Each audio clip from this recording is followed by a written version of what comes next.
ಎಲ್ಲಾರ್ದು ಸೇವಾ ಜವಾಬ್ದಾರಿ ಮಾಡುವಂತದ್ದು ಕೆಲಸ ಯಾರ್ದೈತಪ್ಪ ಅಂದ್ರೆ ಅವ್ನು ಆಸೆ ಬಂದವನು. ಮದುವೆ ಆಗೋಕ್ಕಿಂತ ಮೊದಲು ನೀವು ಒಬ್ಬರೇ ಇದ್ರಿ, ಮದುವೆ ಆದ ನಂತರ ಹೆಂಡತಿ ಒಬ್ಬಕ್ಕೆ ಸಂಕಟ ಬರ್ತಾ, ಮುಂದೊಂದು ತೊಡಗಿನ ಹೋಗೋಣ ಮಕ್ಕಳ ಸಂಕಟ ಬರ್ತಾರ,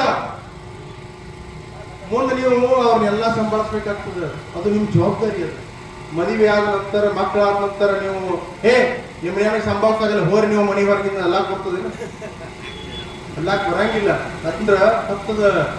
ಹಂಗ ನೀವು ಮತದಾನ ಹಾಕಿದ ನಂತರ ನಮ್ದು ಎಷ್ಟು ಜವಾಬ್ದಾರಿ ಹೆಚ್ಚಾದಪ್ಪ ಅಂದ್ರ ನಿಮ್ಮೆಲ್ಲರ ಕಷ್ಟ ಕಾಲಗಳಲ್ಲಿ ನಾನು ಧಾವಿಸಿ ಬರ್ಬೇಕಾಗ್ತದ. ನಿಮ್ಮ ಎಲ್ಲರ ಕಷ್ಟ ಕಾಲಗಳಲ್ಲಿ ನಾನು ಸುದ್ದ ಮೊದಲು ಮಾಡಿ ನಿಮ್ಮ ಜೊತೆಗೂಡಿ ಕಣ್ಣೀರು ಹಾಕಬೇಕಾಗ್ತದ. ಇದು ಬಹಳ ಮಹತ್ವದ. ಬಂಧುಗಳೇ, ನಮ್ದು ನಿಮ್ಗೆಲ್ಲರಿಗೂ ಒಂದೇ ವಿನಂತಿ ಇದೆ. ದಯವಿಟ್ಟು ನೀವು ಮತದಾನ ಮಾಡುವ ಸಂದರ್ಭದೊಳಗಡೆ ಬಹಳ ಹುಷಾರಾಗಿ ನೀವೆಲ್ಲ ಮತದಾನ ಮಾಡ್ಬೇಕು. ನೀವು ಬಹಳ ಚಲೋ ಮನುಷ್ಯನ ನೋಡಾಡ್ತಿರ್ಬೇಕು. ಮನೆಗೆ ಬಂಗಾರ ವೈರ ವಿನಃ ಕೆಬ್ಬಣ ಒಯ್ಬೇಡ್ರಿ.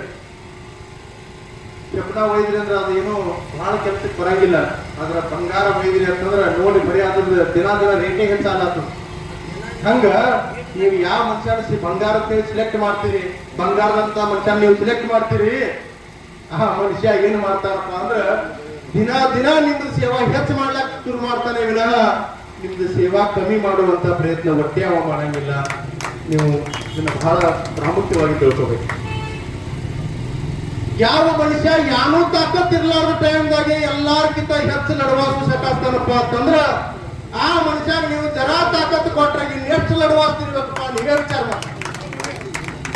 ಯಾವುದೂ ತಾಕತ್ತಿಲ್ಲ.